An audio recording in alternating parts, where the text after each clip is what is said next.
Hello, this is the Stories Beside channel. I release videos every day for you. Subscribe and click the... You're 5 years old. Daughter, congratulations, Mom exclaimed, entering the living room, where at the festive table gathered all the relatives, headed by the birthday girl. In her hands she held a huge cake, on which burned 5 candles. Well, come on, my girl, make the most cherished wish and try to overnight all the candles, pronounced Daddy, hugging the girl by the shoulders. I want. She thought for a second and looked around at everyone present. I want that we never parted, loudly said the girl and almost whispered at it. And also this beautiful doll that we saw in the store. This one, asked the grandmother, and, opening the closet, took out the very doll that Evelyn had recently seen in the store and squeezed her mother's ears. What a big and beautiful toy it was, and how Evelyn would like it. But then her mother had been adamant, noting that they wouldn't spend that much money on such an expensive toy. Seeing the gift, little Evelyn was confused at first.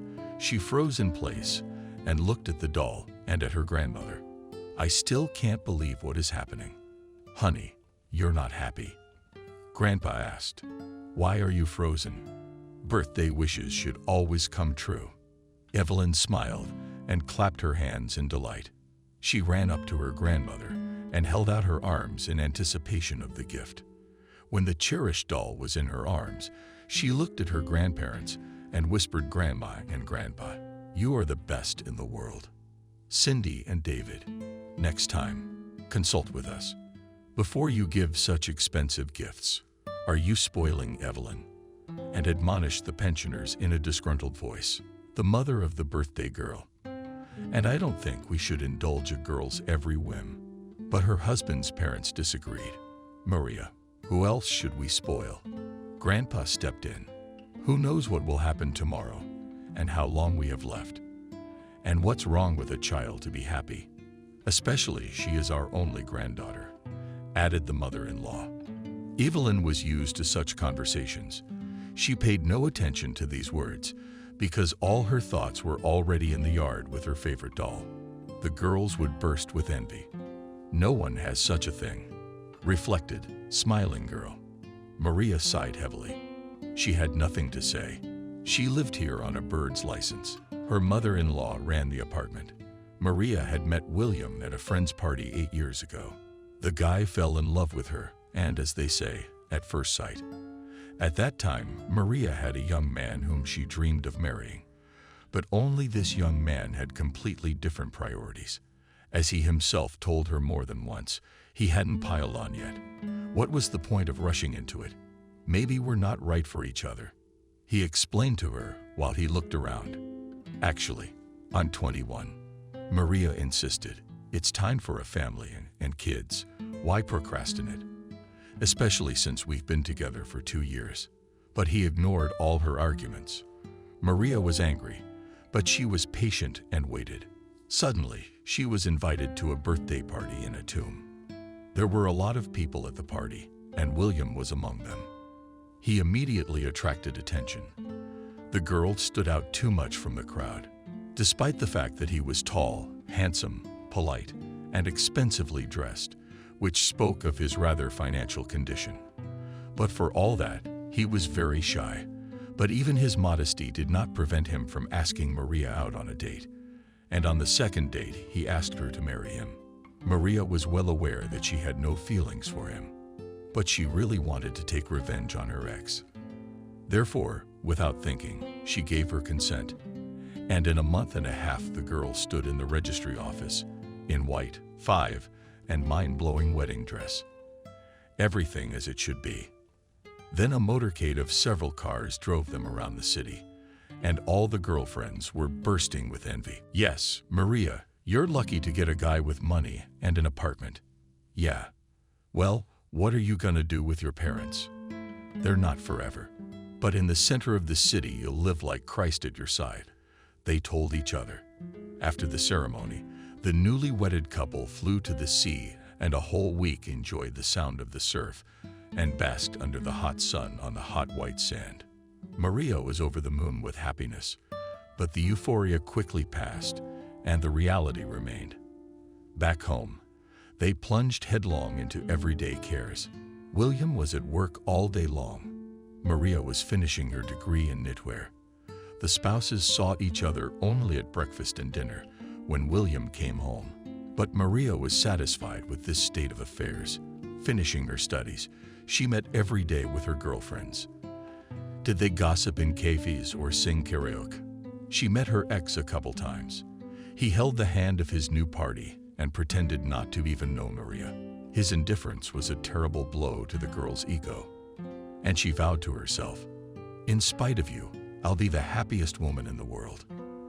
The young couple lived in the center of the city in a 2-bedroom with William's parents. The apartment, of course, was not huge, but there was plenty of space. The big room was given to the young, and in the smaller one, the owners themselves organized.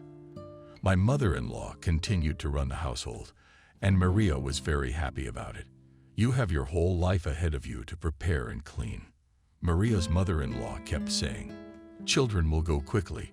All you learn to cook and wash and iron. And while there is time, enjoy life." Maria liked this life very much. After graduating from technical school with a specialty, she decided not to go anywhere and went to work as a clerk in the nearest store to the house. Paid, of course, a little, but it was enough for little girls. Weekends she went with her friends to the disco, periodically acquired. William did not say a word to her. He himself was happy to see his young wife happy and satisfied, and his friends couldn't stop admiring him. You could only dream of such a thing. They talked about William. He doesn't limit anything, doesn't reproach anything, doesn't forbid anything, doesn't yell Maria. Should you carry him in your arms? Oh no, he should thank all the gods that I met on his way. Laughed the young woman in response. Few people would agree to live with a mother-in-law and mother-in-law. "Come on, your mother-in-law is a saint," exclaimed back her friends. "On such a one only pray." "Well, then pray," parried Maria. "I'd rather live separately, but it's probably more convenient for my William." With sadness in her voice, cried the woman. A year after the marriage, Maria realized she was pregnant. William was incredibly happy. He literally carried his wife in his arms. Cindy and David were anxiously waiting for their granddaughter to be born.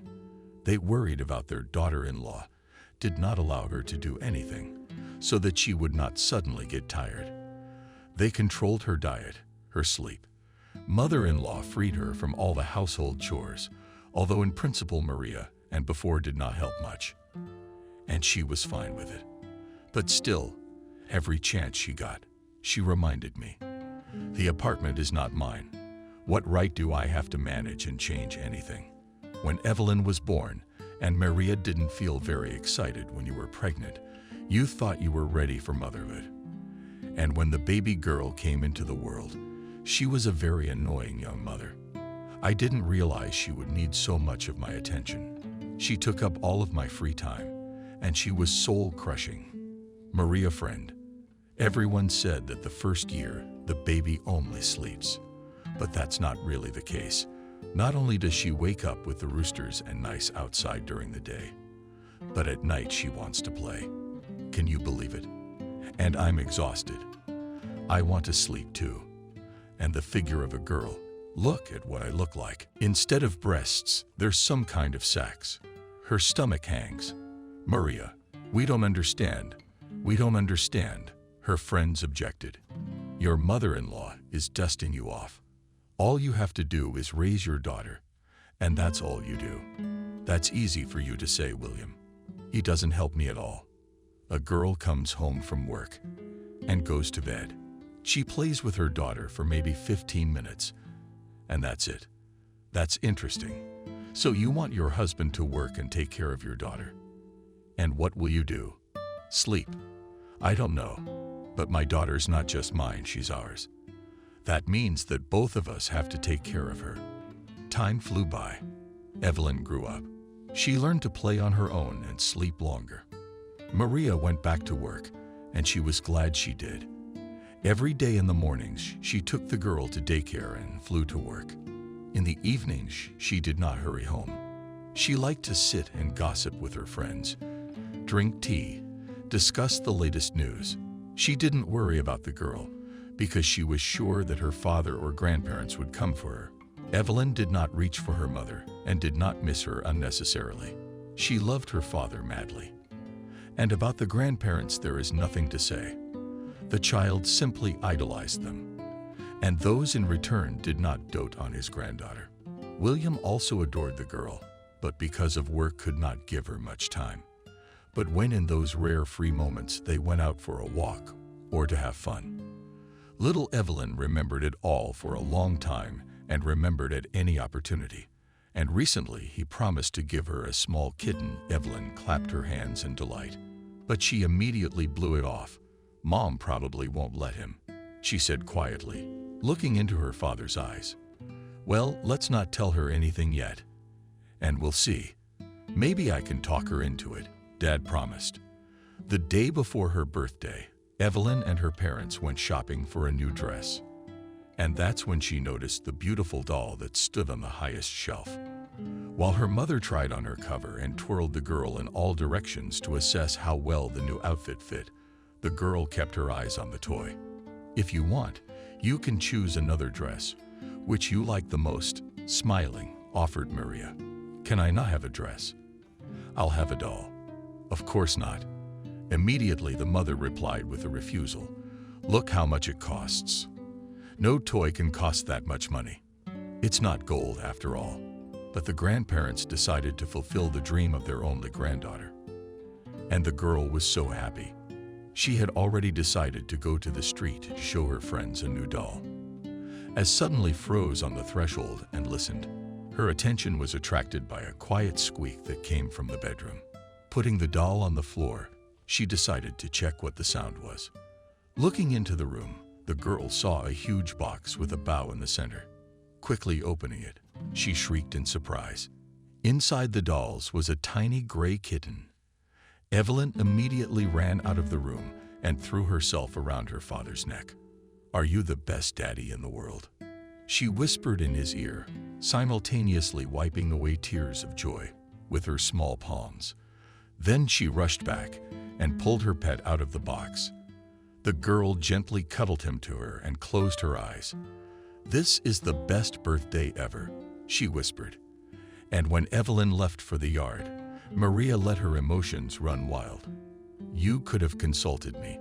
I understand that my opinion doesn't matter to you." One gave an expensive doll, the other brought this furry monster. The woman was offended that her gifted dress was the one the girl liked the least.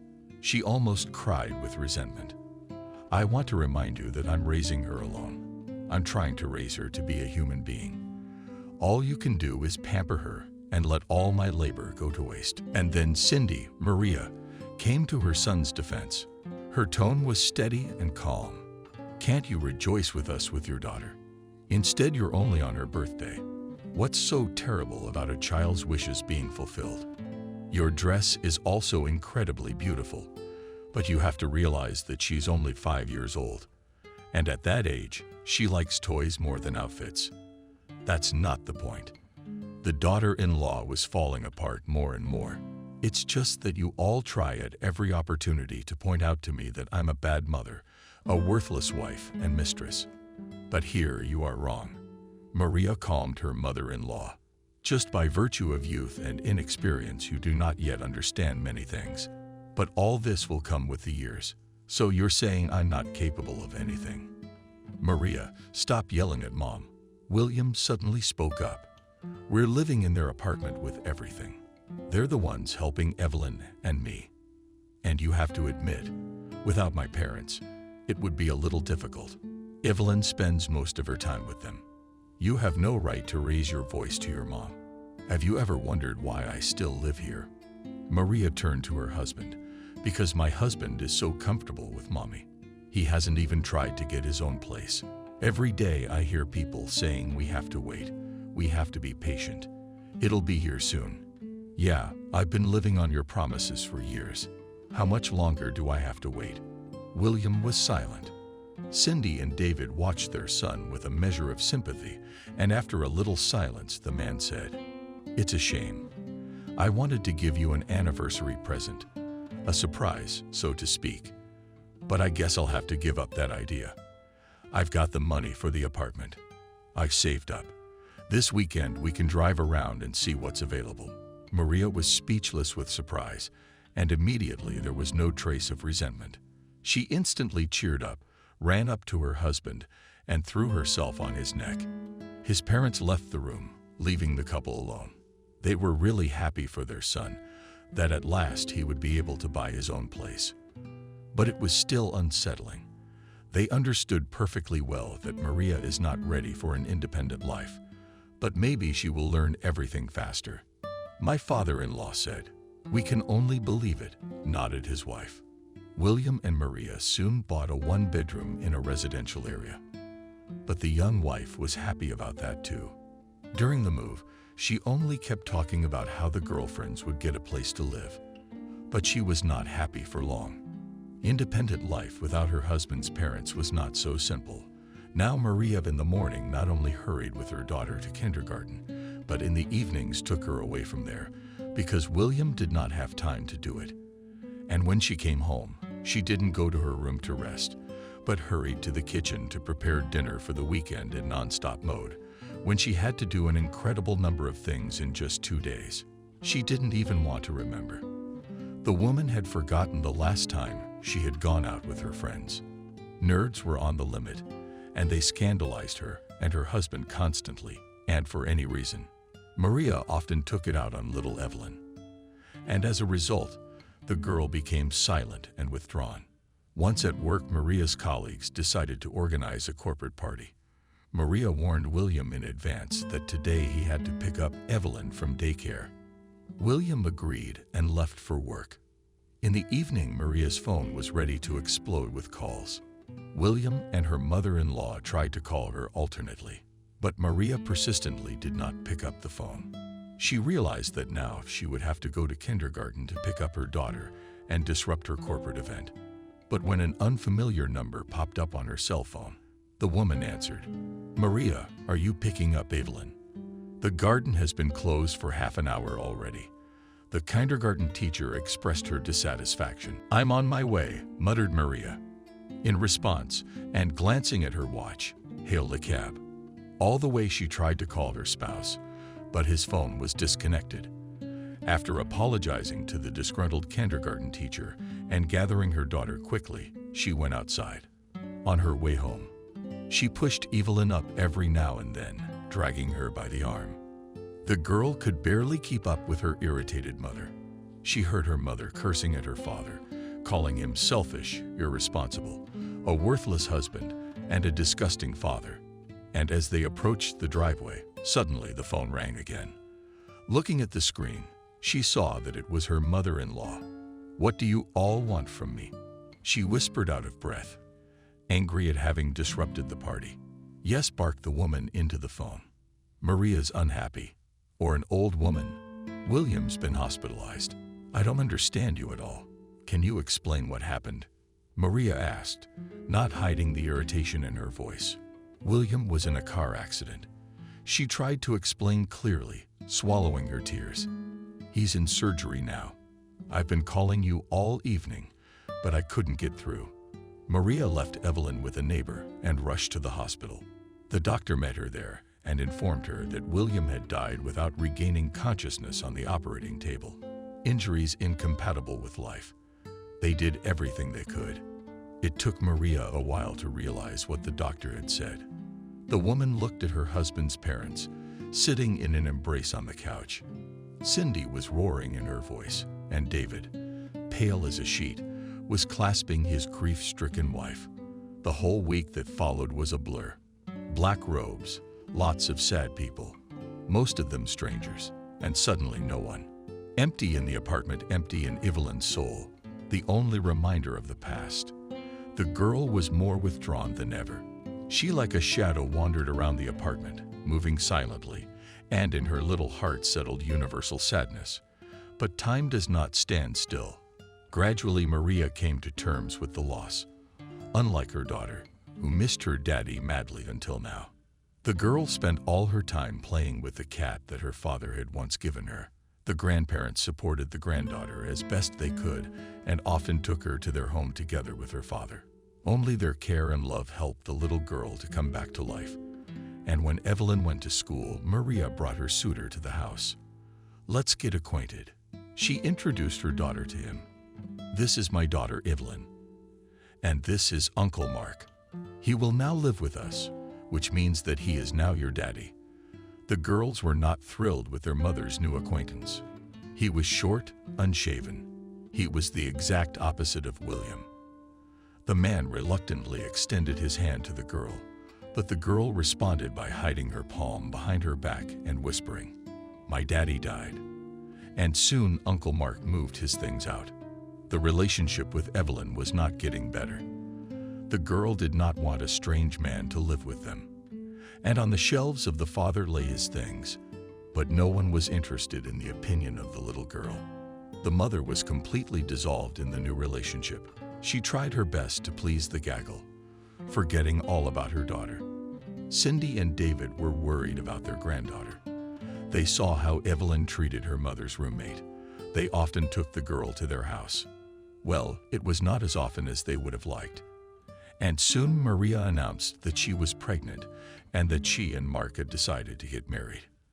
And when Mark began to live in their apartment on the legal grounds of the spouse, then for Evelyn began an unbearable life. Stepfather constantly scolded the girl, punished for every little thing. And the mother turned a blind eye to everything, supporting the methods of education of the new husband. After a while, the family became bigger by one little man who was named Vanessa. And all the attention of Maria and Mark was riveted to her. All their free time they tried to spend together with the little girl. And when the mother needed to do something around the house, Evelyn played the role of a nanny. At such moments, Evelyn looked at the baby's tiny hands and fingers with curiosity. She talked to her and gently stroked her head, which was covered with a delicate tuft of hair instead of hair. Evelyn had no jealousy or dislike for her little sister. She believed that when Vanessa grew older, they would surely be friends. As time went on, the stepfather and stepdaughter relationship never got better. Evelyn's presence. Mako was annoyed, and he didn't even hide it. And one day, Evelyn overheard her mother and stepfather talking. "Are you out of your mind?" Maria was indignant. "Where can I put her? I propose to sell this apartment because one room for everyone is not enough. We'll buy a 2 or 3. Then the problem with your daughter will solve itself," Mark reasoned. "But that's impossible. I must get the consent of my father-in-law and mother-in-law," replied the woman. "Here are their shares after her husband's death." "Well, then we must explain to them that we're all cramped in here," Mark insisted. When they saw Colia, they were immediately able to. And a couple of days later, when Maria brought Evelyn to her grandparents to visit, she decided to talk to them about it. After listening carefully to her daughter-in-law, her mother-in-law asked, "Maria, do you know for sure that you will find a place for Evelyn in the new apartment?" "What do you mean by that?" The woman was surprised. "I'm suggesting another option." My father-in-law entered the conversation. "You're going to take out a mortgage anyway, right? So let us buy out your share, and that way everybody's happy.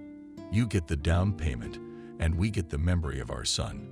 Maria didn't like that offer. She planned to get the whole apartment, but on the faces of the elderly couple realized that they would not agree to more. So she nodded in agreement. Cindy and David sold their favorite Dacia, where they spent a lot of time in the summer car and garage. The proceeds, it was enough to buy out Maria's share and Evelyn's share. Maria was surprised, counting the money they received. "Evelyn, this apartment will be a gift from us when the girl grows up," Cindy clarified. Mark was the most unhappy about the whole situation. "Then let your daughter stay here." The man did not stop resenting. "Otherwise, I'll take her to the army and dress her, and then she'll burst into flames and go to her apartment. And she won't even say a kind word to me. I'll be paying this mortgage for the rest of my life. And these juvenile runaways are already in and out of the apartment." "Mark, I couldn't change anything. I tried to justify myself." "Don't be mad. We'll make money. We'll pay it off quickly. What are you going to earn?" Igor started a husband in his store with our income, as if not to starve. But I want to remind you that the idea of a spacious apartment was yours. Maria smiled. Who knew that this house was not yours? Admitted her husband. If I had known, I wouldn't have been here. Mark, what are you talking about? Maria was frightened. I don't believe that you're with me only because of the apartment. No, don't worry about it. I didn't mean it like that. The man came to his senses and took his little daughter in his arms and ran up to him. He adored Vanessa. It's just that this injustice makes me angry. So one of your daughters has an apartment and the other one's broke. But Vanessa has a father. And Evelyn only got an apartment from her father, Maria parried. They ended up buying. They are two-room. One room was allocated to the parents, and the second served as a bedroom for the girls. The sisters grew up amicably. The older sister gladly took care of the younger one, and the younger one paid the older one with her love, which Evelyn lacked in her new family. Evelyn still paid no attention to her except when she needed to be scolded or punished for something. We had always been cool to Evelyn, and with the birth of her daughter, she had grown cold to her. And one day, when Evelyn was in 6th grade, the girl came home earlier than usual. Mom was at work at the time and Vanessa was at daycare. The stepfather had been staying at home for a few days. He had recently been fired from his old job and was on the lookout for a new one. Upon entering the apartment, Evelyn was struck by the woman's shoes at the door. Her mom had never seen those before. Seeing the loss, Mark became furious. "Why are you here so early?" he shouted. "Lessons are not over yet. Our teacher got sick and canceled." Evelyn excused herself for the last class, staring at the unfamiliar shoes. "And we have someone visiting." "No, they're the neighbor's shoes. She was just leaving," the stepfather replied, noticing the direction of his stepdaughter's gaze in the room.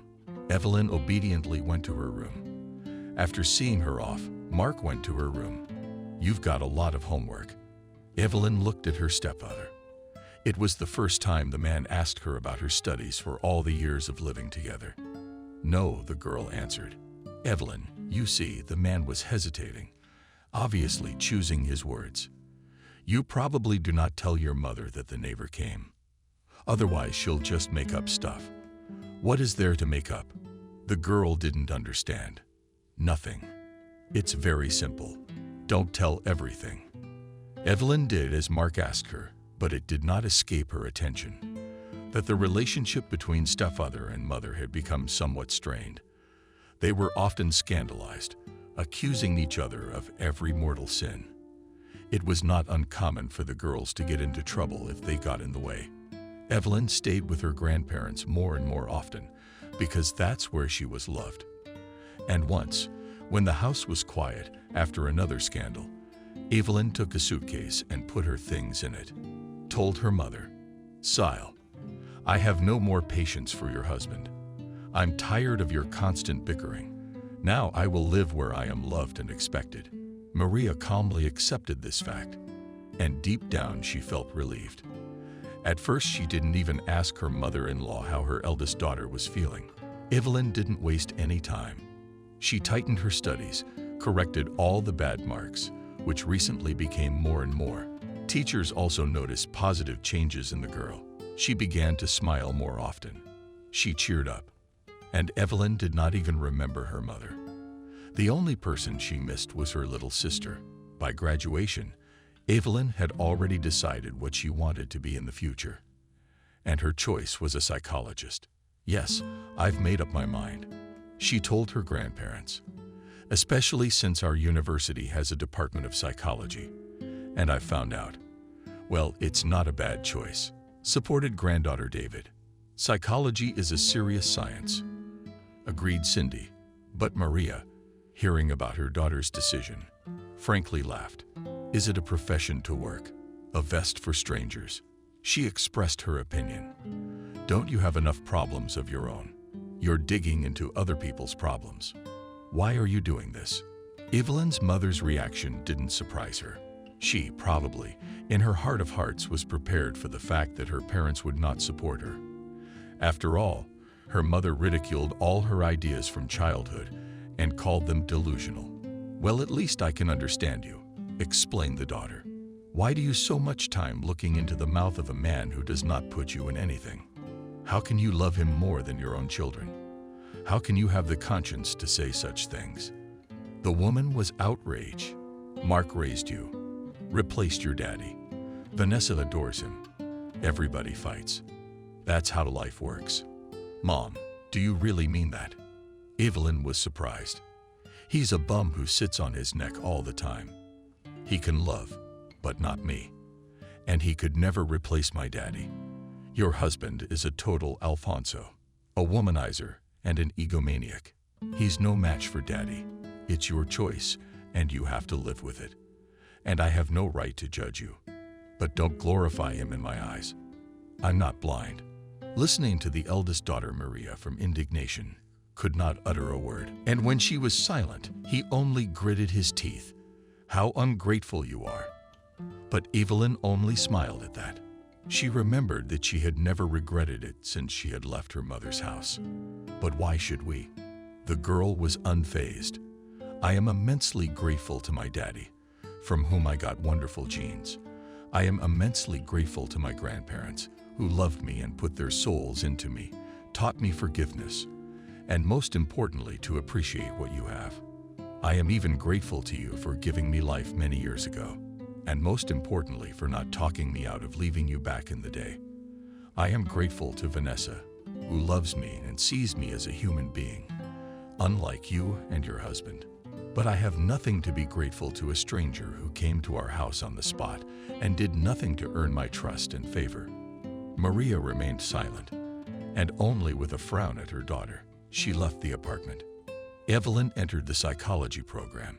She was very happy with her choice and graduated from the institute with a red diploma.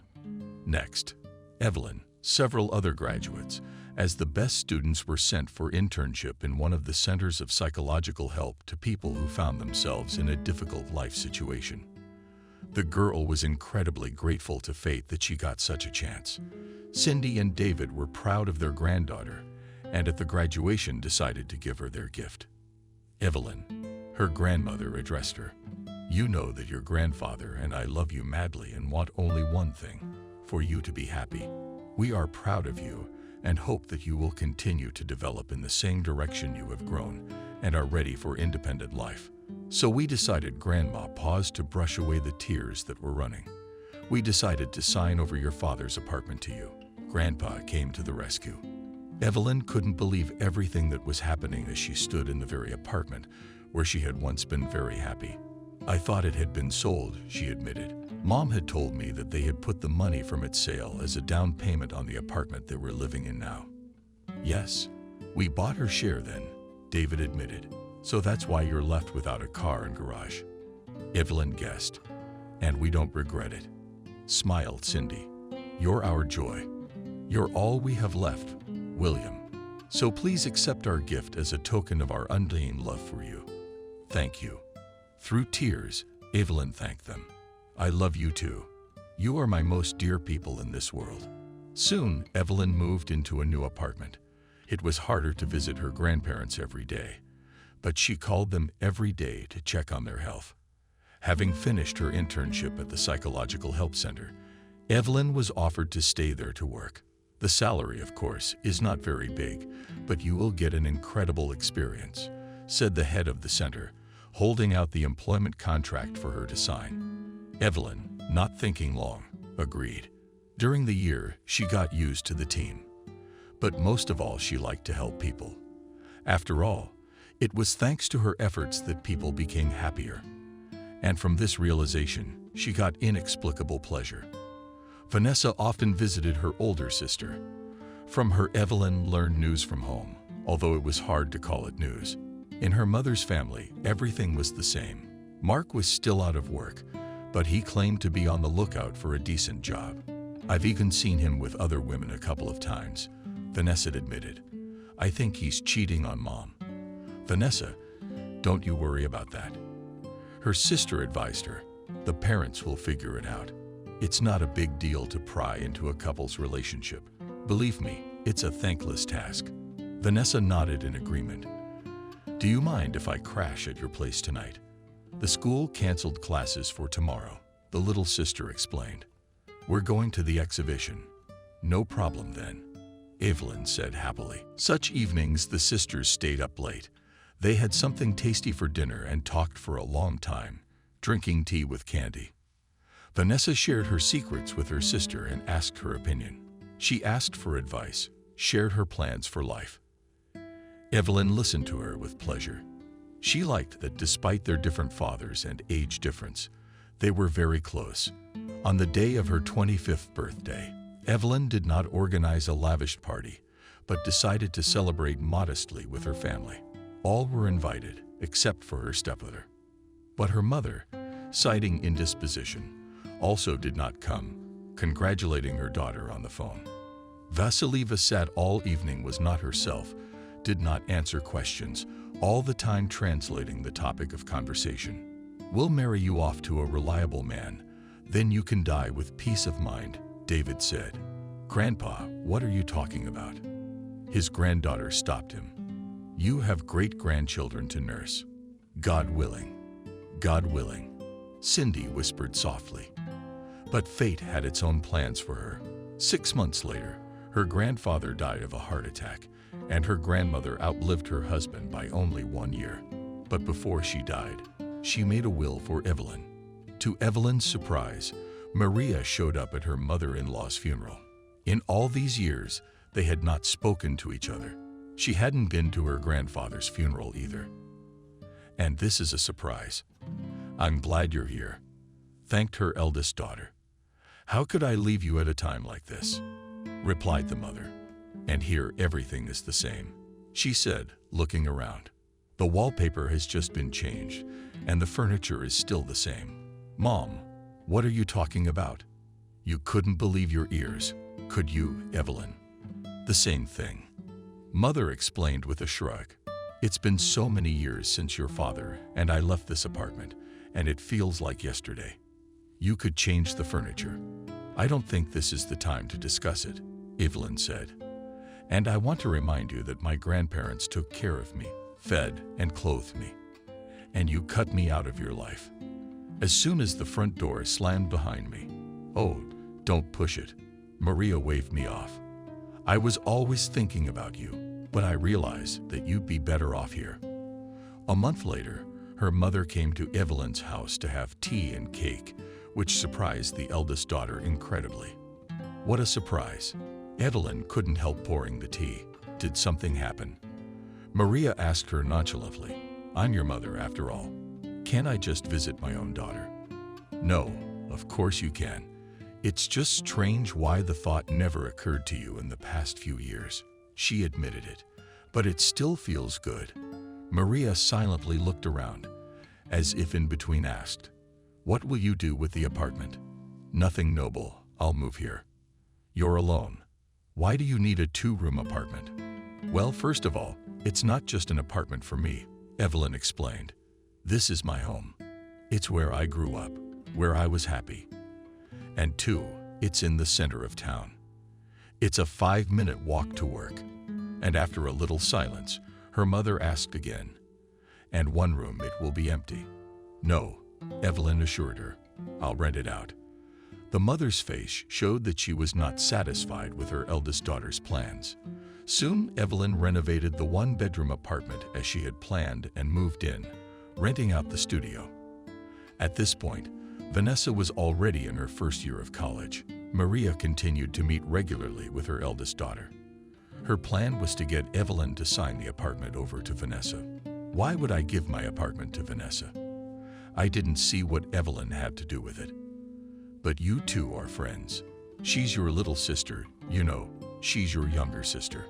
Maria's older daughter. That's selfish of you. I inherited the apartment from my father. Vanessa has her own father, so let him worry about his daughter's future. Evelyn, well, you know very well that Mark can't offer her anything, her mother persuaded her. But seeing that Evelyn was adamant, she went for broke. And to be fair, the apartment is also mine, so I'm also an heiress and have a share in it. I did, agreed the daughter. until she sold it to her grandparents, and their will was, "Do you like it or not? And I will not violate it." "Yes, Mother, you certainly are." Mark was indignant. "You can't even reason with your own daughter. What can I do?" "It's all according to the law," answered Maria. "Both apartments she inherited. I'm powerless. And what does the law have to do with it? When it's about family," the man insisted.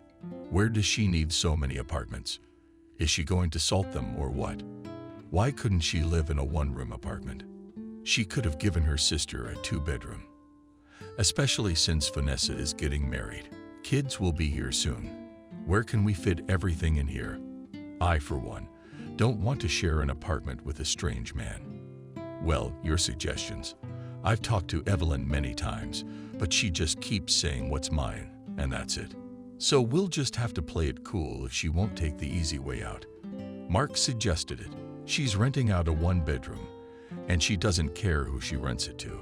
So she should rent it to Vanessa. What difference does that make?" Maria didn't understand.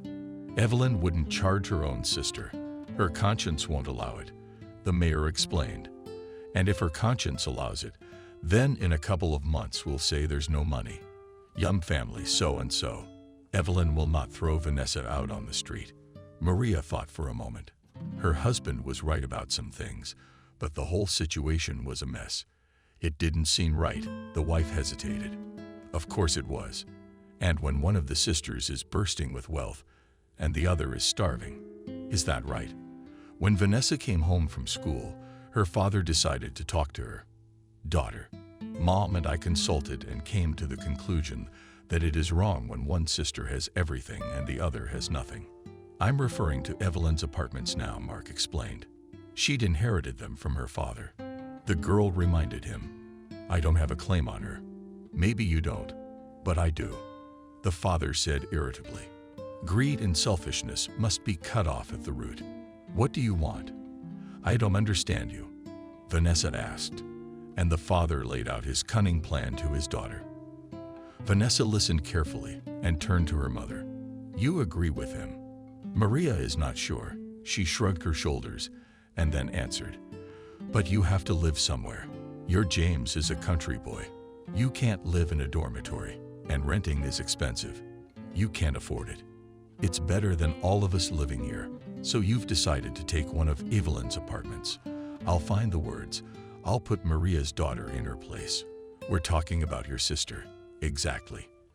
And from the outside, it looks like she's our blood enemy," Vanessa retorted. "Mom, Evelyn, your own daughter, is just like me. She's been through enough in her life. She's basically an orphan with her mother alive. I wouldn't wish that on her. And now you want to take away the last thing she has. What are you talking about?" Maria was outraged. "Yes, my father and I care about your future. And I think my father's plan is a good one.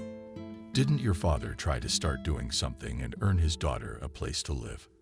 Has that idea ever occurred to you? I see Dad talks a lot, but he doesn't do anything.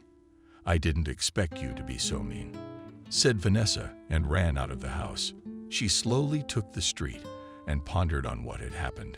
Vanessa loved her older sister, and sometimes she didn't understand why her mother was so cold to her. What could be so wrong with the child to kick her out to live with her grandparents? Didn't her mother miss her? Didn't understand that her behavior only increased the gap between them? Many questions arose in Vanessa's mind. She walked without making out the road, and when she raised her head and looked around, she realized that she was standing in front of the center where Evelyn Vasilieva worked. Had been here a couple of times, but then she hadn't paid any attention at all to the visitors to this establishment. Today, as she was walking up to her sister's office, she was met by several women. They were all different in age and status, and in appearance, but there was one thing they had in common. In each one's eyes sat a deep sadness, to say the least, a detachment. They'd probably lacked love too, Vanessa suggested. Sis heard. Suddenly, she heard Evelyn's voice behind her. "What are you doing here?" Inviting her guest's office, Evelyn poured tea and sat down next to her sister. "Are you sad?" she remarked. "Did something happen with James? Did you have a fight or something with Mom?" "No, They're fine, Vanessa reassured her sister. A more expectant look came over her, but the girl remained silent, hesitant to speak. There was a feeling that she regretted her coming. Evelyn did not insist on speaking. She silently drank tea and occasionally glanced at her sister. "Olga, do you love your mother?" Suddenly Vanessa asked. "What a question, of course," without thinking, answered the older sister. "And why did you ask about it?" "Well, because I always wondered why she treats us differently," the girl confessed. "At one time I even thought that you were not her own. She's always neglected you." "Why? I don't know why you're bringing this up all of a sudden." Evelyn smiled. "But I just thought if I had 2 children I would love one less too." But Vanessa smiled at Evelyn and hugged the girl. "It's wedding jitters. All mothers love their children equally, and you will love both. So why are we treated so differently?" Vanessa wouldn't give up. "I've often wondered about that too," Evelyn admitted. "But I think my mother resents my father for leaving her alone with a baby in her arms." She shared her assumption. "Well, that's silly. First of all, how can you take offense at a dead person? And secondly, what did the child have to do with it?" The girls drank their tea in silence, each thinking about something else. Finally, Evelyn stood up, cleared the table, and sat down next to her sister, took her hand and said, "It will be different for you. Do you and Serioza love each other? And children will be born. You will love them. And Mom." Evelyn was silent for a few seconds and added, "Mama is just an unhappy woman. She should be understood and pitied. After her first marriage, she was left a young widow, and her second husband turned out to be a loser and an Alfonso." "Yes, I understand everything," Vanessa replied. "I love my dad, but he really, all his life, lives at Mom's expense. One thing I don't understand is why she put up with all this for so many years. Does she really love him? She's probably driven by fear. She's afraid of being alone," said Evelyn. "But she won't be alone, and we're being childish," said Vanessa. Suddenly, there was a knock on the door, and a middle-aged woman came in. "Evelyn, we need you." She disappeared as suddenly as she had appeared. "I have to go." Evelyn got up from her chair and walked over to her sister. "It was good to see you without filling your bright head with bad thoughts. You're going to be fine, and I'll always be here for you. And if you need anything, I'll be there for you." "I never thought that my daughter was so selfish." Maria expressed her displeasure when Evelyn once again refused to give one of the apartments to her younger sister. "But I guess I should have raised her better." Evelyn smirked. "And the grandparents, I see, didn't do it at all," surprised the mother. "They did, but they did it as they saw fit. And you have no right to judge them. They replaced my family, not you." Maria didn't like that kind of talk. She couldn't take criticism of herself, especially about her daughter. It probably hurt her that Evelyn was telling the truth, and Maria felt deep down guilty about her older daughter. Vanessa was preparing for the wedding. The date had already been set, invitations sent out and rings bought. But when Evelyn was offered the position of manager of the new branch of the Center for People in Difficult Situations, she hesitated. "But I'd have to move to another city. I can't leave everything now, and there's a lot to leave." The director wondered, "What or who's stopping you?" "It's not that." Evelyn was embarrassed. "It's just that my little sister is getting married soon." "That's fine. You'll take a walk and go." She offered to fix up the branch. "Come back here in a couple years and take my place." Evelyn had no more arguments to refuse. The colleague who rented her apartment had also moved to another city. So Evelyn, knowing that the newlyweds had nowhere to live, offered them a one-room apartment. For the time being, until they solved the issue of their own housing. Vasilieva was overly grateful to her sister, and the stepfather was dissatisfied. And he didn't hide it. "You could have offered a 2-bedroom. He grumbled.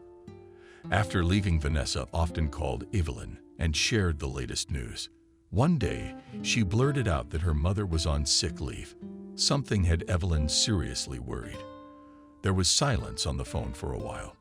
And then Vanessa laughed and said, "Don't worry, it's nothing."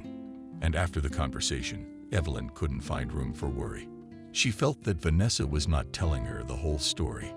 Then Evelyn decided to call her mom. Maria didn't answer right away, but when she picked up the phone and heard the voice of her eldest daughter, she could hear that she was genuinely happy.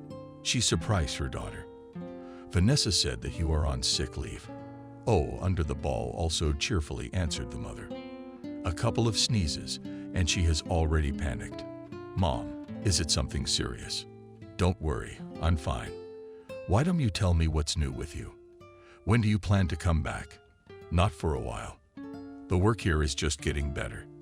I don't think we'll be fully operational until 6 months from now. Mark got a job. Well, he's been moonlighting here and there. Maria was floundering. I see. So he didn't get a job. Oh, daughter, I have to go. My mother was in an unexpected hurry. Sorry, not missing, she said and quickly hung up the phone. Evelyn listened to the short beeps for a while longer and looked at the cell phone, not understanding anything. This conversation seemed strange to her. Usually her mother was always dissatisfied, but here she was chirping cheerfully. 6 months flew by for Evelyn like a day, and the work in the branch was established. After the inspection, the bosses were not stingy with compliments. Evelyn was proud of you and her team. On top of that, she had a man in her life. They met Nick at the center. He worked as an ambulance doctor and once came to a call. He saw an elderly woman who had been beaten up. She refused to be hospitalized, but she was too scared to stay at home. Do you think this is the first time he's beaten me? She confessed to the doctor. I'm used to both of them. But this is the first time I've seen him this angry. Maybe the doctor suggested the police. Oh, no. What are you doing? The woman was scared. He'll do time and come back. Then I'll be dead for sure. So why are you with him? The man didn't understand. Where to go? No children, no family, no friends. This Herod took everyone away. Nick felt genuinely sorry for the old woman, and he suggested that she go to the new center for helping people. Not immediately, but still she agreed. Nick drove her himself and put her in Evelyn's hands. And then several more times he stopped by the center and was interested in the well-being of his ward. The young people's working relationship quickly turned into sympathy. A month after their first meeting, Nick introduced Evelyn to his parents. Despite the fact that Nick and Evelyn were almost the same age, his parents were quite old. Intelligent, courteous, pleasant to be around. They reminded Evelyn of his grandparents, and from that day on, she became a frequent visitor to their house. When are you going home? I asked Nick. Tomorrow morning. The young man's eyes immediately became sad. I'll be waiting for your return. I will quickly come to settle everything with the documents. Come back. The lovers could not part for a long time. They stood in silence and held hands. And the next day, close to lunchtime, Evelyn already reached home. Closing the door behind her, she gloried against the wall and remembered with pleasure the happy moments of life in this apartment. When her grandparents were still alive, her memories were interrupted by the phone ringing. Yes, I'm listening, she answered. Hello, sis. Vanessa's familiar voice sounded. Are you back already? Yes, I'm home.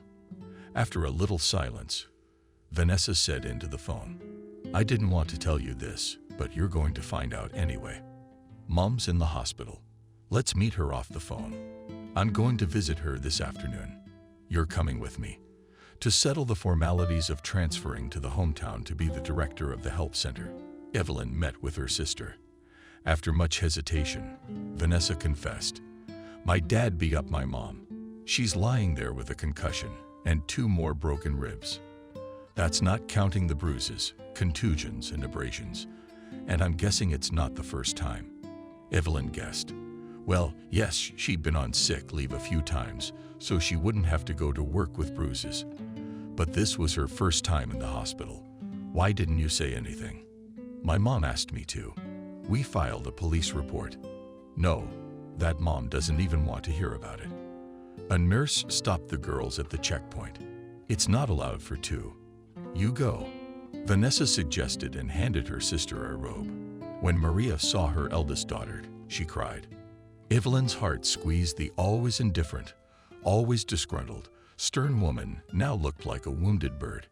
Evelyn wanted to hug her, to hold her close, to pity her and promise that everything would get better. But she held back. She sat down next to her on the bed. The young woman inquired, "How are you feeling?" "Well, I'm fine now," the mother replied, wiping away her tears. "Maybe you can tell me what happened." Maria silently turned away to the window. Tears flowed from her eyes again. She was ashamed to admit to her daughter what had happened. "Mom, I can help you," Evelyn said, "but you have to want to."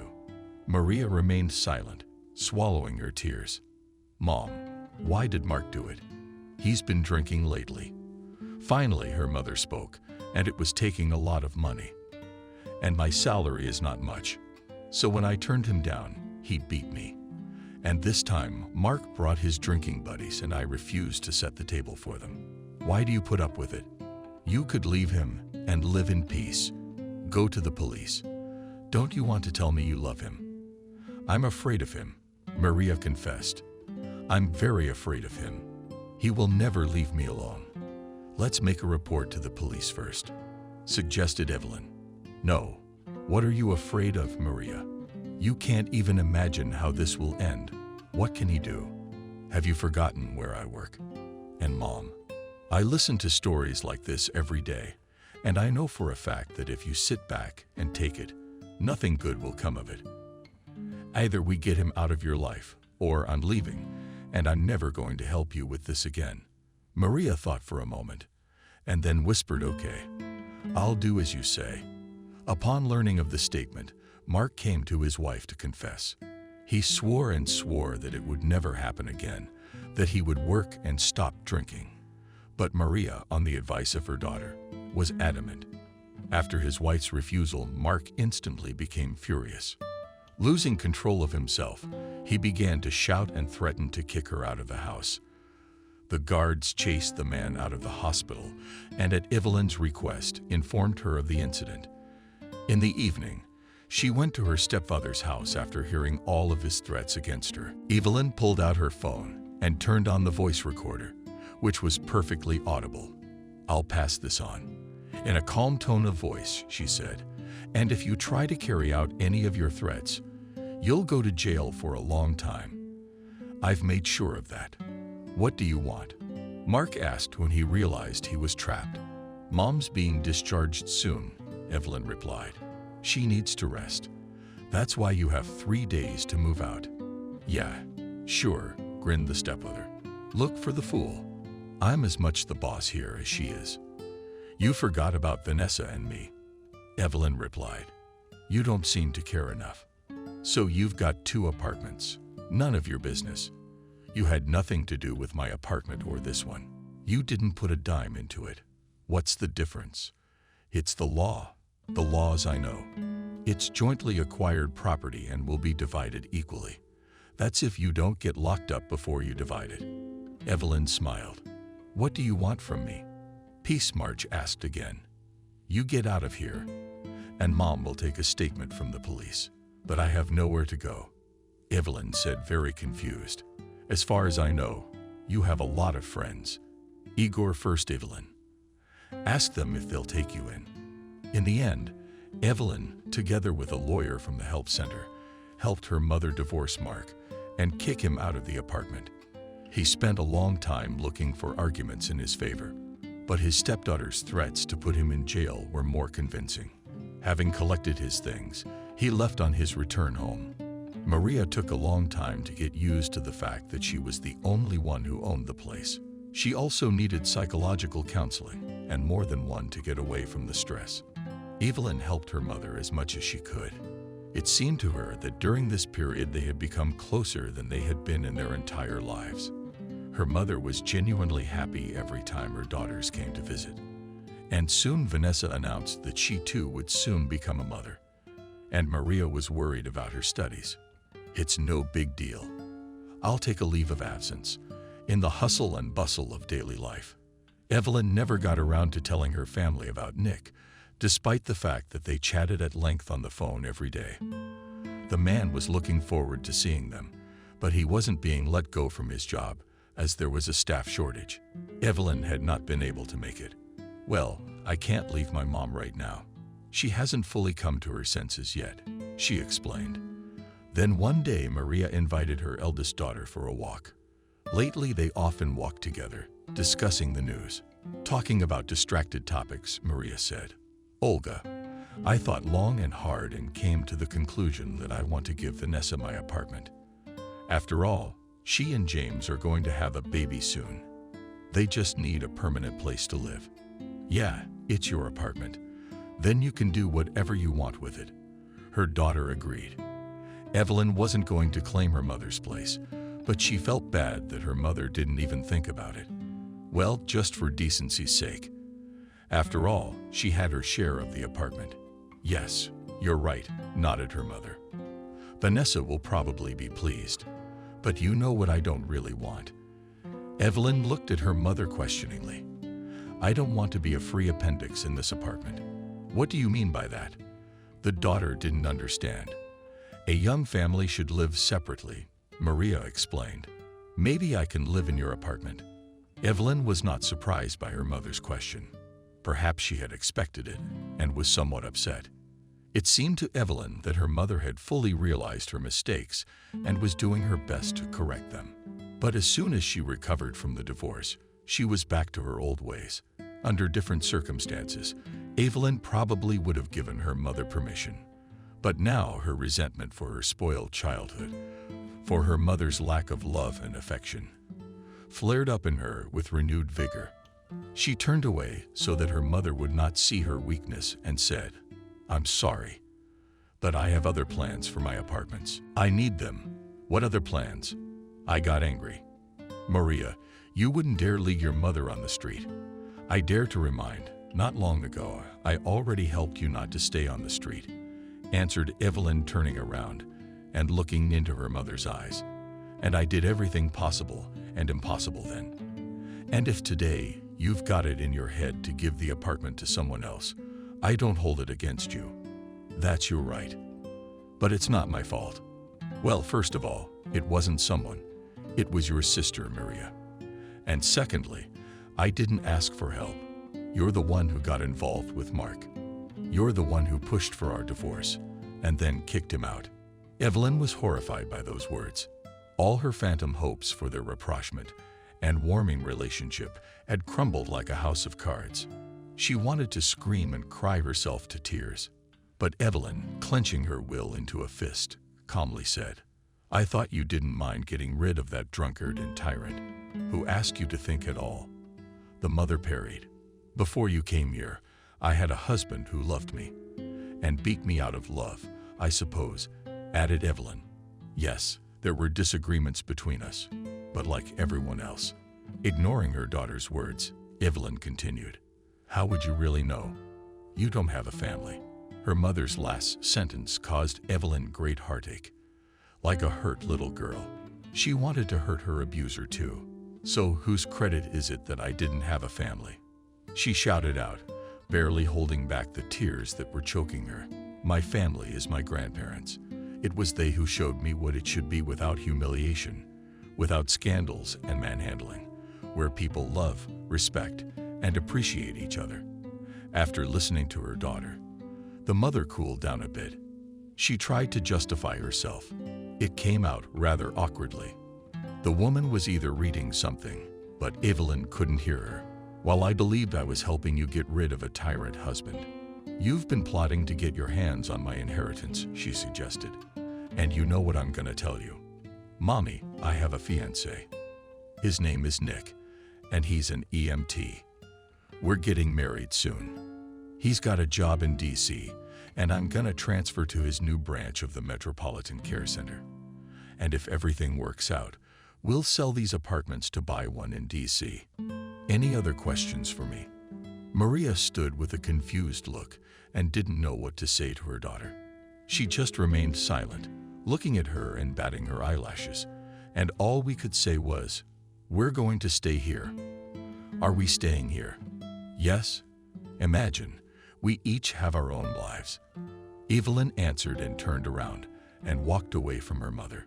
And the next morning at exactly 6:00 a.m., her cell phone was ringing off the hook.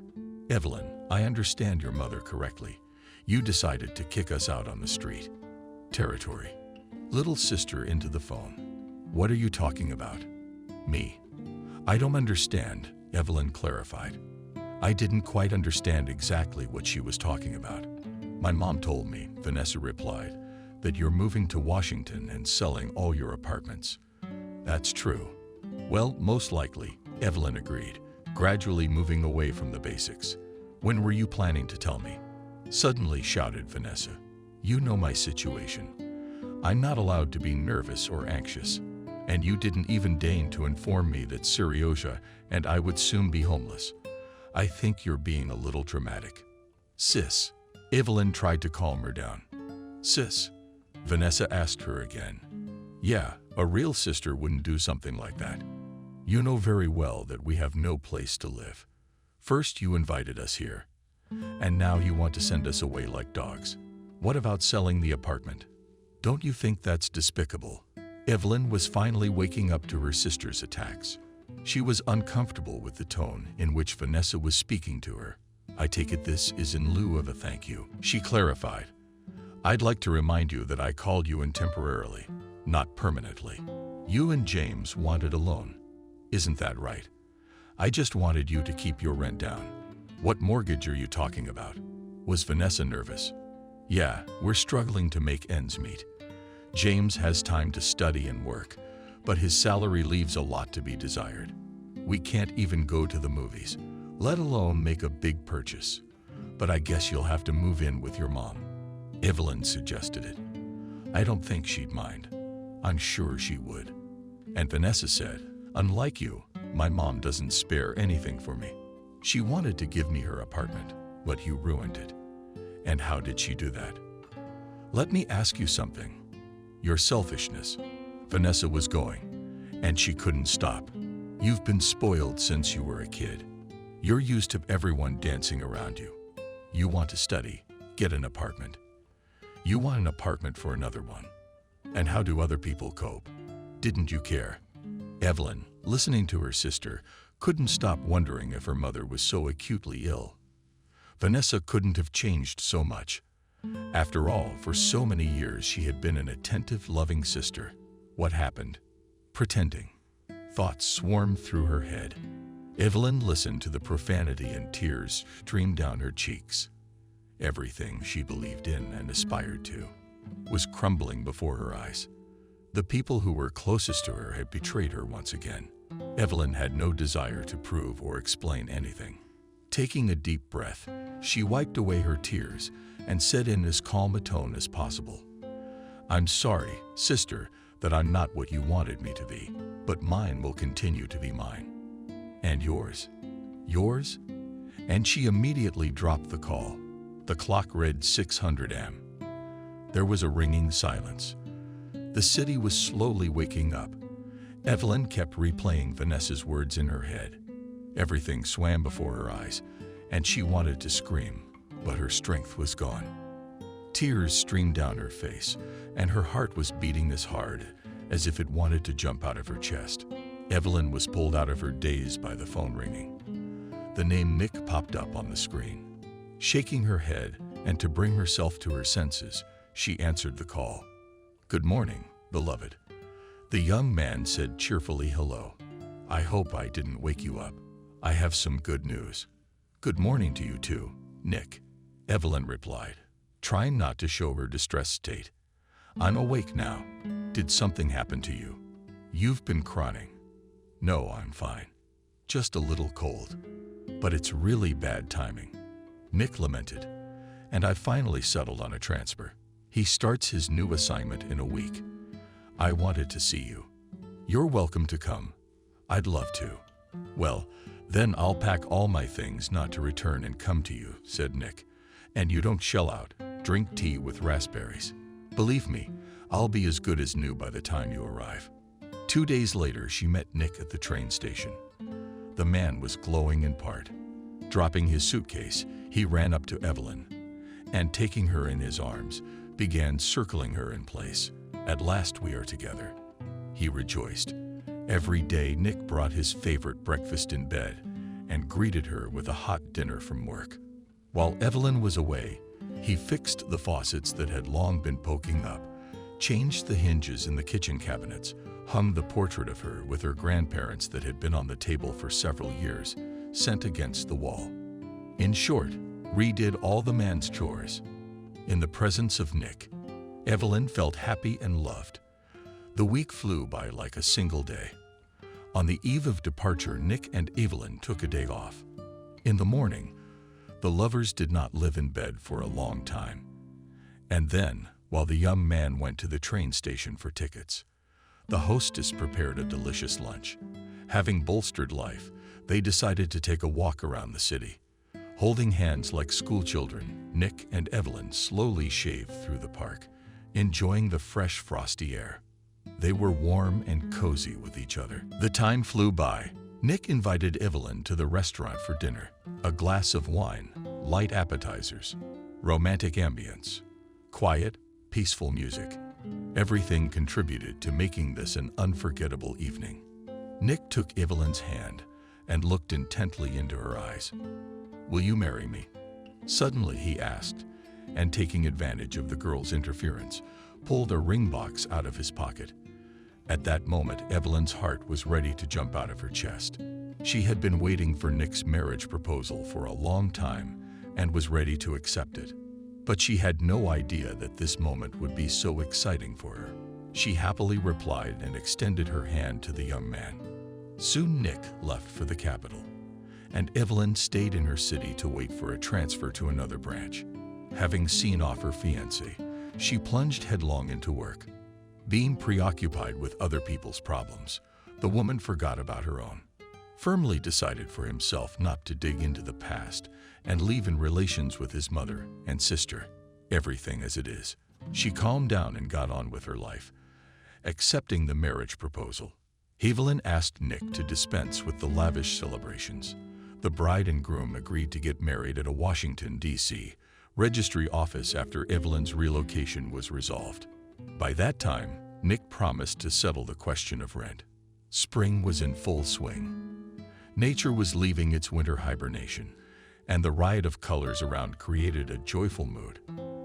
The Gulf, birds singing on different voices made hearts flutter. To top it all off, Evelyn was waiting for her transfer to Washington, and she couldn't wait to see her beloved. Nick, as promised, prepared everything for the bride's arrival. He rented an apartment for the first time, adjusted the household, studied the real estate market. And so the long-awaited day came. Evelyn gathered all the things necessary for the first time. She made an agreement with a realtor about selling her apartment and set out for a new life. All along the way, she thought about the last conversation she'd had with her mother and sister. "You are a bad daughter," showered her mother with accusations ungrateful. "I gave you life. How could I take care of you? Yeah, you went to live with your grandparents, but that was your decision, and I didn't kick you out. It's not my fault you couldn't get along with Mark. I didn't have to be alone for the rest of my life because of you. I was too young when I was widowed, and I needed a man. And you know, not everyone would take in a child, and Mark took you in. And you kicked him out of the house. You always made sure I was lonely because you're selfish. I don't think anyone needs him but you," Evelyn replied. "If he whistles, he'll come running. You have no right to insult him. He's my father."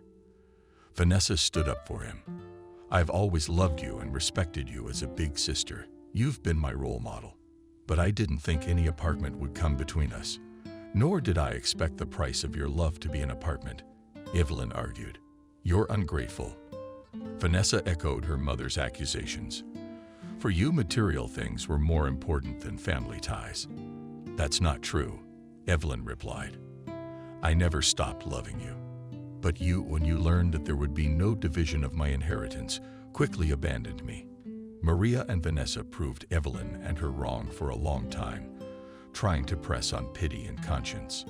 But their arguments did not work on Evelyn, giving them a chance to speak. She walked away with the words, "I will not allow myself to be manipulated, but I think the grandparents foresaw this situation, so they disposed of their property this way and not the other way around. If you can't be happy for me along with me, I won't bother your eyes and will leave. I don't want anything from you, but I don't owe you anything either. Do you have a husband?" She turned to her sister, "So earn your own apartment. And if you can't, ask your father for help." In a new place, Evelyn settled in quickly. The team was new and young. There was a lot of active work, but Evelyn always got home on time. She gave herself the attitude that family was the most important thing in her life. The appointed date of the first day of summer Nick and Evelyn signed. As agreed, they did not invite guests to their first family party, deciding that it was just for the two of them. It was Maria and Vanessa, and still there was no word. But the realtor found buyers for the apartments to resolve the sale. She took 2 weeks of unpaid leave and went to her hometown to settle the formalities. Evelyn was about to return, but before leaving she decided to visit her relatives. Approaching her mother's house, she saw her sitting on a bench in the yard. It had only been 6 months since they had last seen each other, but it seemed to Evelyn that she had aged a lot in that time. Maria sat alone and concentrated, staring at one point in front of her. Sadness and longing were imprinted on her face, barely noticeable. The wrinkles before had become deep. At the sight of Evelyn's mother, everything squeezed inside. In that moment, she wanted to hug her and feel sorry for her, maybe even apologize for what she'd said in the heat of the moment. On impulse, Evelyn rushed to her mother's side. But at that moment, Mark came out of the driveway. When she saw him, she quickly got up and followed. Evelyn stopped, seeing off her mother and stepmother. She experienced a gamut of feelings, pain from another betrayal, anger, self-pity. Barely holding back tears, she turned and ran back. But at that moment, she heard a familiar voice calling her. "Evelyn, it's you." The girl stopped and, turning her head, saw her sister with a bag in her hands. And despite her exhausted rhythm, she looked more beautiful. Pregnancy was in her face, flipping from foot to foot. As Vanessa jokingly approached Evelyn, "How long ago did this arrive?" she asked, as if nothing had happened. 2 weeks ago. It's a long time. I'm leaving today, and I've come to take care of some business." Vanessa was silent, trying to formulate a question. "Yes, I just wanted to stop by and say goodbye before I left," Evelyn explained. "But no one was home. You must have missed your mom," Vanessa suggested. She was getting ready. The girl was silent again, clearly not saying the right thing. "To leave. Is everything all right?" "Yeah, I'm fine." "Then I'll go," Evelyn said and turned around. "Why don't you come over for a visit?" Vanessa asked in an uncertain tone. "Not tonight. Some other time," Evelyn promised, and started to go on her way. But her sister called out to her again. Evelyn turned around and saw Vanessa's guilty face. "Evelyn," she addressed her sister as before, "I'm sorry for what I said to you the other day. You know, hormones. Don't hold it against me. I don't know what came over me, but you're right. I had nothing to do with your inheritance. You're the only heir to your dad and his parents. Yeah, I wasn't so lucky with my dad. He never thought about me. He's lived his whole life and continues to live only for himself. What did my mom see in him?" "Don't worry," Evelyn reassured her. "I'm not mad at you. I understand. Everyone can make mistakes. The main thing is to realize it in time and repent." Evelyn walked over to Vanessa and hugged her, pulling her close to her sister. She felt a push in her stomach and bounced away. Vasileva smiled and put a hand on her tummy and said, "Well, they're from the tribe," and met. The girls both laughed. After the conversation with her sister, Evelyn felt as if a mountain had fallen from her shoulders. The only thing that kept her thinking was, had her mother really gotten back together with Mark? Had she forgiven him? Evelyn hesitated to ask Vanessa. She was afraid to break the fragile peace that had formed between them during their last meeting. "Why would you even want that information?" "I don't understand," Nick also asked. If your mom is fine with it, then you shouldn't even care. You know, Nick, whatever she is, she's my mother, and I can't live with that monster around. Evelyn justified herself. What if he hits her again? But you can't stop your mother from talking to him. It's her choice. You're right, I agree. Evelyn, sighing heavily. And then there's your sister.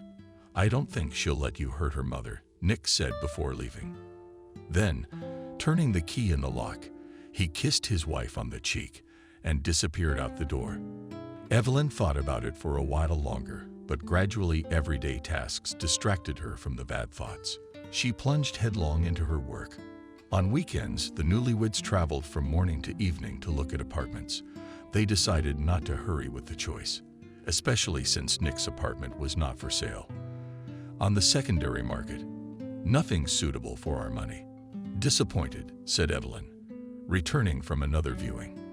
Maybe we should look at new buildings, Nick suggested. They have lower prices. Yes, but we don't know when the house will be finished, and then we'll have to make repairs. You need a lot of money for that too. So it's better to make repairs again than to redo them. With optimism in his voice, said Nick. The next weekend it was decided to look at apartments in houses under construction. After waiting for the end of the work week, the couple were going to the construction company when Evelyn's phone rang. Hi, sis. She said hello cheerfully, answering the call. However, James' voice came out of the receiver. Evelyn, it's not Vanessa, he said. It's James. Something's happened. Evelyn immediately worried. No, don't worry. I said, I'm just calling to let you know you've become an aunt. Our daughter Vanessa was born while she's sleeping, so I thought I'd let you know. Congratulations, shouted Evelyn happily. And maybe you can come visit us too, James asked. I can't yet at work, she explained. But I'll try to come by New Year's Eve, just as my niece will grow up and get stronger by then. After saying goodbye to her sister's husband, Evelyn told Nick the good news, but she noticed that he reacted a little too calmly, even indifferently. I realize that they're strangers to you, of course, but you could have been happy for me. With resentment in her voice, Evelyn expressed her displeasure. I'm glad, Nick replied. It's just that I think it's time for me to meet your family. It just doesn't seem like the right thing to do. We've been married for 3 months, and your mother and sister still don't know. Yeah, you're right about that. But you know how complicated my relationship with them is. Evelyn tried to justify herself. But I promised to make it up to them. We'll go there together in the winter. I'll look at some more apartments in new buildings. The newlyweds chose one.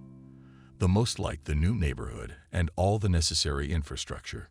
Constructed yards are arranged for recreation for children and adults. Listed Evelyn. Pluses of this object. Even the metro station is planned to open in walking distance, and a large selection of apartments with different layouts and on different floors, added Nick. And from the window you can see a small pond. Evelyn perked up. I like everything and the price. The price is reasonable for us. Nick. Yes. But if my apartment was sold, we could buy a 2-bedroom in this house. Nick was disappointed. You know, the important thing is to start somewhere. His wife encouraged him. I've got enough money for a 1-bedroom. It's better than renting. Well, yes, you're right. The husband agreed, but his tone was still upset. But don't get me wrong. I've never lived off a woman. And now I do not want you to think that I need your apartment. What kind of nonsense is that? Evelyn was indignant. You and I are husband and wife. It's not nonsense. Nick continued. This question is very important to me. What are you trying to tell me? I just think that if you happen to be buying this apartment, you should have it registered in your name. What's more, I'm proposing a prenuptial agreement. Evelyn looked at her husband, trying to understand whether he was serious or joking. But there was not a muscle on Nick's face. He was determined. Well, all right, she agreed. If you insist. Yes, I want my woman to be sure of me at all times.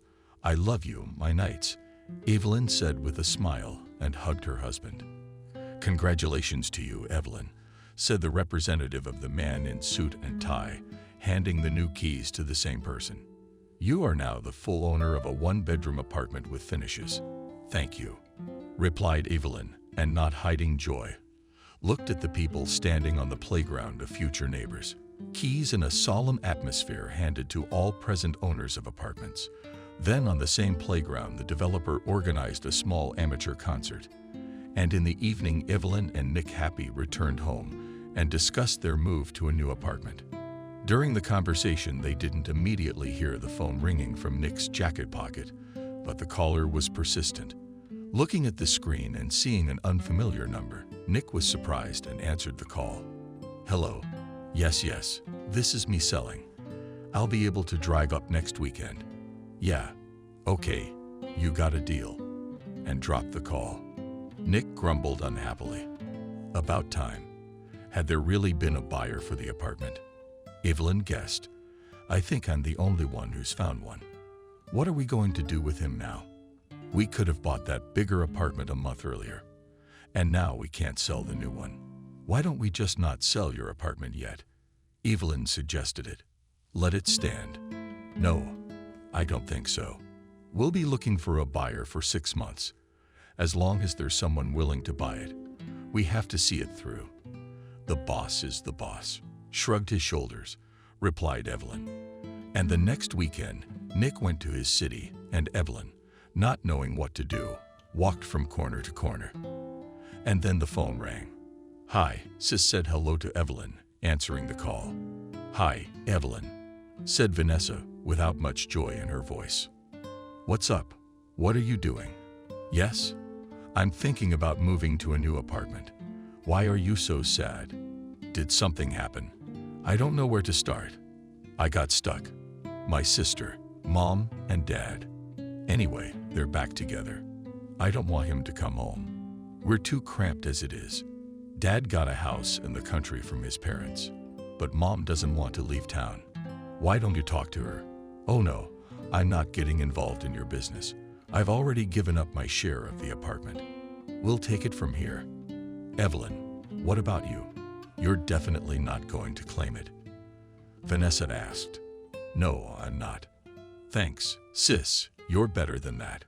With all matters settled in his hometown, Nick returned home satisfied and said to Evelyn, "I propose to buy a plot of land in the suburbs and gradually build a summer house. What do you think about it?" "I think it's a very good idea." Surprisingly, such a plot of land was found very quickly. And on New Year's Eve, the happy newlyweds went to visit Vanessa and Sergey. Hospitable, the hosts gladly painted the gifts brought by her sister and her husband. Evelyn was getting acquainted with her niece, and Vanessa was jokingly indignant. "Here was my sister getting married, and not even telling anyone." And when the first passions subsided, Evelyn asked, "Where's Mom?" "She moved in with her father," Vanessa answered dryly. The older sister did not pursue the subject further. The New Year's Eve party turned out to be fun. James and Nick. Despite the difference in age, they quickly found a common language. And on the eve of returning home, Evelyn asked her sister, "Have you seen your mom for a long time?" "I haven't seen her since she moved," Vanessa answered, and added that if she doesn't call her, it means she's doing well. Evelyn was a little surprised by her sister's answer, but she remained silent. On the day of the guests' departure, Vanessa received a call from her mother. "Daughter, can I come to you?" Swallowing tears, she asked, "What happened?" "Father, I guess I was wrong to contact him again." "Yes, come over, of course," Vanessa invited in a disgruntled tone. "But only in your former room. Our bedrooms now." "Oh, thank you, Vanessa Sushko," rejoiced mother, not paying attention to the warning. "I'm already near the house. I'll be right in." A minute later, the doorbell rang. On the threshold stood the mother, and seeing the eldest daughter, she fussed, and fixing with her hand the hair that was under the cap, thus covering her eye, said hello. Evelyn noticed a bruise on her mother's face, carefully covered with total cream. "Happy holidays, Mom," Evelyn said, hesitating to go up to her and hug her. "Meet my husband, Nick. And this is my mom." Maria introduced herself and extended her hand to her son-in-law. "I didn't expect you to marry such a handsome man," she said to her daughter. "But why do you have a beautiful daughter, smart and handsome?" "Yes, she got that from me," Maria said coquettishly. "Oh, why are we standing at the threshold? Why don't we sit down and celebrate?" "No, we should get back," said Evelyn. "It was nice to see you. Come visit. Vanessa invited us. Would you like to come?" Nick replied. After the meeting with Evelyn's mother, she felt bad. All the way she was silent. Understanding his wife's mood, Nick did not bother her. And later, from a phone conversation with her sister, Evelyn learned that contacted her father, Alina, addicted to alcohol. And as soon as they get drunk, they start to find out about each other. Vanessa complained. "Scolding turns into fighting. That's why I didn't want my father to move back in." "Why didn't you tell me before?" Evelyn asked. "What difference would it have made?" "Evelyn, you already helped Mom out once. Where's the gratitude? She blames you even more for ruining her family." Evelyn was hurt to hear those words, but she was used to her mother's attitude. "I persuaded her to stay, but she decided to go back to her father," Vanessa continued. "And when I forbade him to cross the threshold of our house, she signed the apartment over to me in solidarity with him and slammed the door loudly. As you could see, their relationship lasted a little over a month. And now she's living with you." "No. A week after you left, her father came for her and persuaded her to come back to him without her realizing it," Evelyn said with genuine regret. "Why should she be so nervous in her old age? Maybe she needs medical attention." "No, I don't think so. I don't think she'd want medical attention." 5 years have passed since then. The sisters still called each other, occasionally visiting. Nick and Evelyn gradually built a house, a sauna, and a gazebo on their country estate. "Our country house is not for work, but for relaxation," Evelyn said. And indeed, on every holiday, and just on weekends, they often went out of town, inviting friends to visit. Once, after a telephone conversation with his mother, Nick asked his wife Evelyn, "Would you mind if I brought my parents to our country house? They're in poor health. They'll be closer to us here." "Evelyn, since the day I met her, I've had a great relationship with my mother-in-law and mother-in-law. That's why she immediately agreed to her husband's proposal. And on the next weekend, the spouses went to Nick's parents and offered them to move into their house. But what about our apartment?" Mother hesitated. "And what will happen to her?"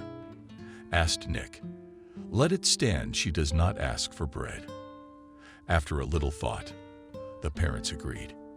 And soon they were already living at the dacha of their son and daughter-in-law and rejoiced that now they had the opportunity to spend more time in the fresh air. Evelyn was pleased to see the old people happy. She loved secrets with her mother-in-law, as she had once done as a child with her grandmother. Nick's mother was an intelligent woman and tried to stay out of their lives. But there was one question she couldn't stop asking. "Evelyn, why don't you and Nick have children?" she asked one day. "I'd like to have grandchildren in my old age." It was a question that had been on her mind for years. She and her husband dreamed of having children. They examined different doctors, took prescribed medications, but everything was useless. Everyone said, "You're both healthy. Maybe there's an incompatibility between you." And no one could tell you what to do about it. Evelyn had given up hope of becoming a mother. And once in a conversation with her husband, she even suggested that he break up with her and find another woman who could bear him a child. But Nick was outraged when he heard about it. "Never, you hear, never suggesting that I break up with you. I love you and I wouldn't trade you for any other woman. If God doesn't give us children, then we'll live together and enjoy each other's company." Evelyn and Nick never returned to the subject again. They seemed resigned to their fate. But when Evelyn heard the question of children from the people around them, from those around her, and she felt uneasy. Vanessa and Serioja had another daughter. They were happily married, but Vanessa had little contact with her mother. Evelyn, having buried Mark, who was stabbed to death by a neighbor in a drunken brawl, was left to live in his house. She asked to go to her youngest daughter's house, but Vanessa didn't want to take her in. I don't think she will be a good example for her granddaughters. The woman explained her decision. I don't want any drunkenness here. Evelyn and her husband came to Maria several times, offering to help, to fix up the house that was almost falling apart. But the mother did not accept any help from her eldest daughter. She abandoned us years ago and went to her Washington, D.C., taking all her money. So go there. She yelled at her. I don't want anything more from you. When I asked you, you didn't want to share. Now get the fuck out of here. Forget you have a mother. You're ungrateful. I raised you alone without a father, and you ruined my family. You kicked my husband out. Vanessa left you. I didn't abandon anyone. Evelyn tried to justify herself. You're the one who threw me out of your life like an unwanted kitten. After Grandma and Grandpa died, I was floundering on my own. Well, you're just going to keep on floundering. Don't mess with me. I have someone to take care of me.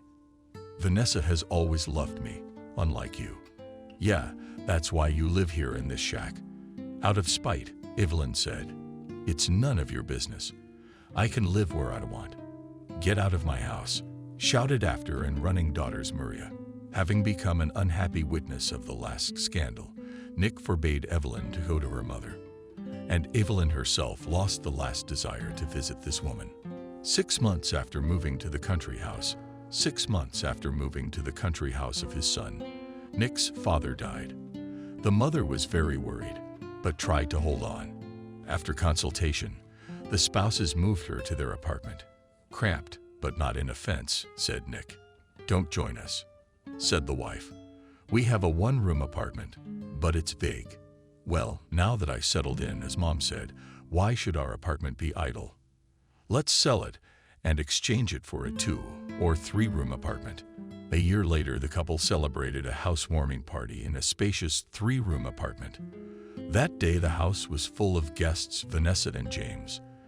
With their daughters came to congratulate relatives. Friends brought a lot of gifts. The holiday was a success. Evelyn and her mother-in-law set a sumptuous table, and everyone was satisfied. And in the evening, after seeing his friends off, Nick took his relatives to the country house. They wished to stay with them for a few days. Evelyn and her mother-in-law were clearing the table when she felt very bad.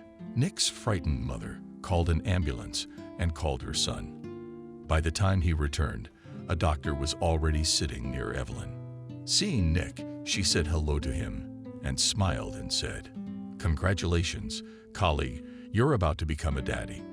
And you, mommy, do you need to take care of yourself?" She turned to Evelyn. "In the next few months, you should not have any excitement or overexertion.